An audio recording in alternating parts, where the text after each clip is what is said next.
Shalom and welcome to Messianic Jewish Musings. I'm Derek Lehman. You can find me at dereklehman.com. That's DEREKLEMAN.com. Well, the question we're asking in this video is, what relationship does Paul have to Judaism? And why is Judaism, the law, the Torah, such an important issue in all of Paul's letters? Why were the synagogues in the diaspora so important to the experience of the early followers of Yeshua?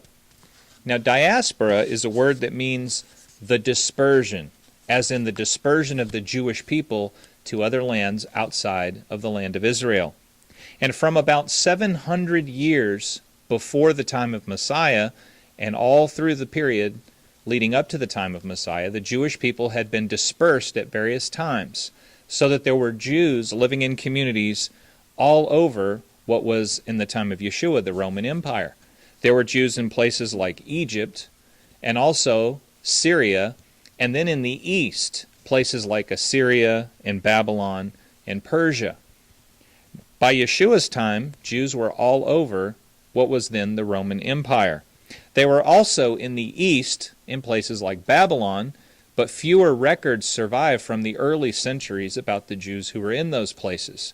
We know more about the Jews of Babylon from later in the Talmudic period, because the most famous of the Talmuds is the Babylonian Talmud. Therefore, when we're studying Second Temple Judaism and the background of the New Testament, mostly what we know about are Jews in Egypt and in other places in the Roman Empire in the West. Diaspora Judaism was in some ways different than Judaism in the land of Israel. Now, diaspora Jews sent money to the temple, but the temple was not the center of diaspora Jewish life.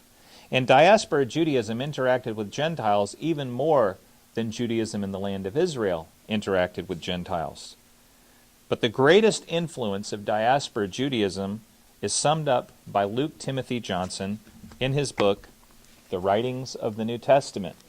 And he says, "The direct and considerable importance of diaspora Judaism to Christianity can be summed up in one word: synagogue." In Acts 15:21, James says, "For from early generations Moses has had in every city those who preach him, for he is read every Sabbath in the synagogues."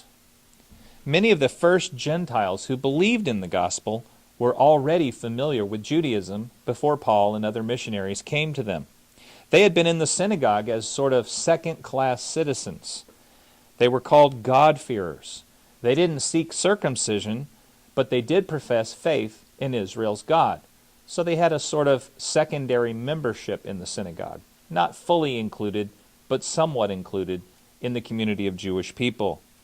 These Gentile adherents of synagogue faith responded to the message of Paul and the other teachers of the gospel. So we read, for example, in Acts 14:1. "The same thing occurred in Iconium, where Paul and Barnabas went into the Jewish synagogue and spoke in such a way that a great number of both Jews and Greeks became believers. But the unbelieving Jews stirred up the Gentiles and poisoned their mind against the brothers." Who are these Greeks who are in the synagogue? Many references to God-fearing Gentiles can be found in the New Testament, in Philo, in Roman writings from the period, and the message of Paul and others must have been very attractive to them. Paul said that the gospel was for Gentiles and for Jews. He said that they need not be circumcised, that they weren't second-class members, but could be fully included.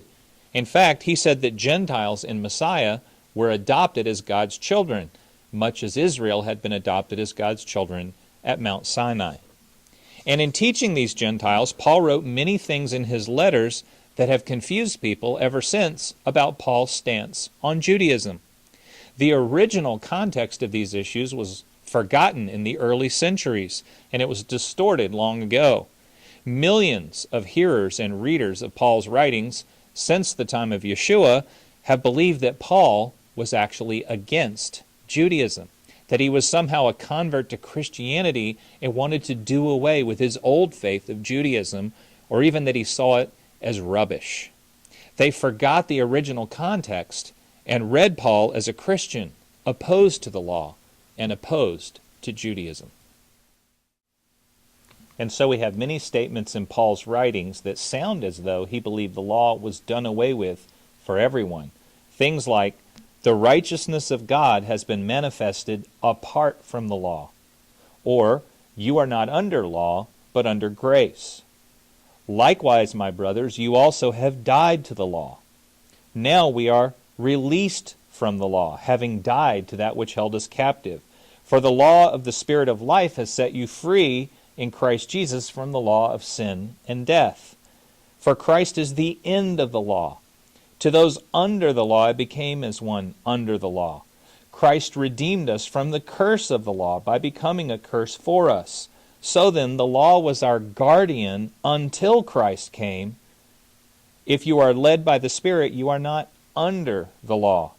And even abolishing the law of commandments and ordinances.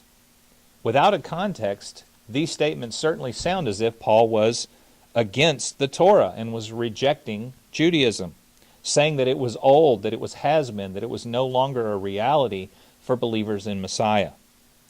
Mark Nanos, in his essay, Paul and Judaism in the Jewish Annotated New Testament, observes that there is an unstated assumption by Paul, an assumption that was shared by all of his peers, which was forgotten by the church fathers and which has led to this confusion. In the Jewish Annotated New Testament, Mark Nanos writes in his essay, Paul and Judaism, Jews remained Jews in that day, which was so fundamentally obvious for Paul and his contemporaries that it was not even a topic of his discussions. It was simply assumed. It is evident in the logic of his instructions to non-Jews. For example, in 1 Corinthians 7, when he says, his rule in all his assemblies is for everyone to remain in the state one was in when called, the circumcised in a circumcised state, and the foreskinned in a foreskinned state. But in whichever one state one is in, it is essential that one obey the commandments of God. When this instruction is coupled with Paul's attestation in Galatians 5:3 that anyone in a circumcised state is obliged to observe the whole Torah, it is evident that Paul presumes all Jewish Christ followers would remain faithful to their Jewish covenant identity by the observance of the Torah. I might add to it, Mark Nanos says, another piece of evidence, and that is in Acts 15. If you read Acts 15 carefully, what is debated is whether or not Gentiles must keep the Torah laws, all of them as a package, the way Jews keep them. But what is not debated in that chapter, but rather what is assumed, is that Jews in Messiah will keep them all. There was no debate. And let's keep in mind some of the other things that Paul said about the law. They don't get as much airtime as the negative things he said about the law, but listen to these. It is not the hearers of the law who are righteous before God, but the doers of the law who will be justified. Do we then overthrow the law by this faith? By no means. On the contrary, we uphold the law. What shall we say then, that the law is sin? By no means. So the law is holy, and the commandment is holy, and righteous and good. My favorite, for we know that the law is spiritual, but I am of the flesh, sold under sin. He also says, I delight in the law of God. I myself serve the law of God with my mind, in order that the righteous requirement of the law might be filled in us. For the mind that is set on the flesh is hostile to God, for it does not submit to God's law. Does not the law say the same? As the law also says, is the law contrary to the promises of God? Certainly not. Now we know that the law is good. Thus, in the end, we can say that we need to reread Paul as being pro-Judaism, pro-Jewish, pro-Torah, pro-law. He is a Jewish apostle to the Gentiles, and he never left his Judaism behind. This is Derek Lehman.